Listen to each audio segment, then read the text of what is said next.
Presiden Venezuela Nicolas Maduro menyatakan ia terbuka untuk bernegosiasi dengan Amerika Serikat soal minyak. Hal ini Maduro katakan saat melakukan wawancara dengan televisi pemerintah pada Kamis 1 Januari 2026.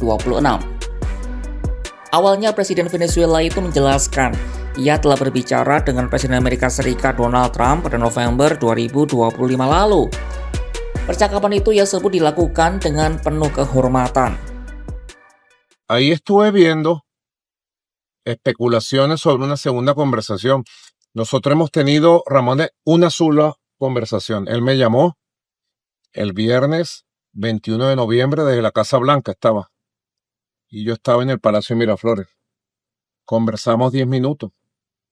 Y fue una conversación, como yo he dicho, respetuosa, muy respetuosa.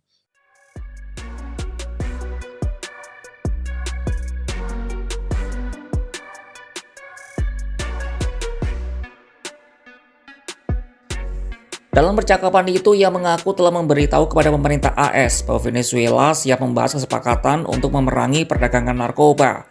Caracas juga Maduro sebut siap menerima investasi AS jika Washington menginginkan minyak mereka.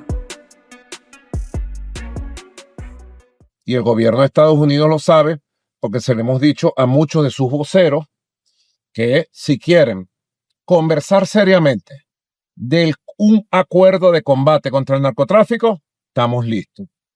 Que si quieren petróleo de Venezuela, está lista Venezuela para inversión estadounidense como con Chevron. Cuando quieran, donde quieran y como quieran. Venezuela memiliki cadangan minyak terbesar di dunia. Amerika sebelumnya pernah bermitra dengan Caracas untuk mengembangkan ladang minyaknya. Venezuela merupakan anggota pendiri OPEC pada tahun 1960 dan menjadi pengekspor minyak utama, terutama setelah PDVSA didirikan pada tahun 1976. Pada akhir tahun 1990-an hingga awal 2000-an, Venezuela masuk sekitar 1,5 hingga 2 juta barel minyak per hari ke AS. Namun ekspor mulai menurun tajam setelah Hugo Chavez terpilih sebagai presiden pada tahun 1998.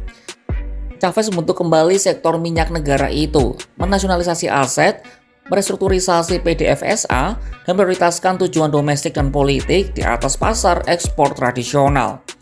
Situasi makin rumit bagi AS ketika Nicolas Maduro naik menjadi presiden Venezuela. Trump di periode pertamanya berlakukan sanksi minyak pada tahun 2017 dan semakin memperketatnya pada 2019. Langkah-langkah ini membatasi kemampuan Venezuela untuk menjual minyak mentah ke AS, sekaligus membatasi akses ke pasar keuangan internasional. Saat ini, Chevron adalah satu-satunya perusahaan minyak AS yang terus beroperasi di Venezuela, di bawah lisensi khusus yang dikeluarkan oleh mantan Presiden Amerika Serikat Joe Biden. Lisensi ini memungkinkan perusahaan itu tetap beroperasi, meskipun Caracas terkena sanksi minyak.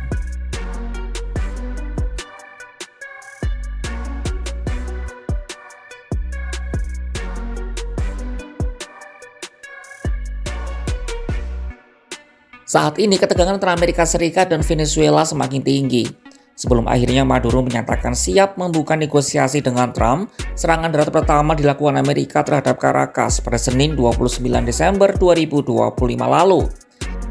Aksi ini menandai eskalasi tajam hubungan Washington dan Caracas yang selama beberapa bulan terakhir ini sudah memanas akibat operasi militer Amerika Serikat di kawasan Karibia dan Pasifik Timur.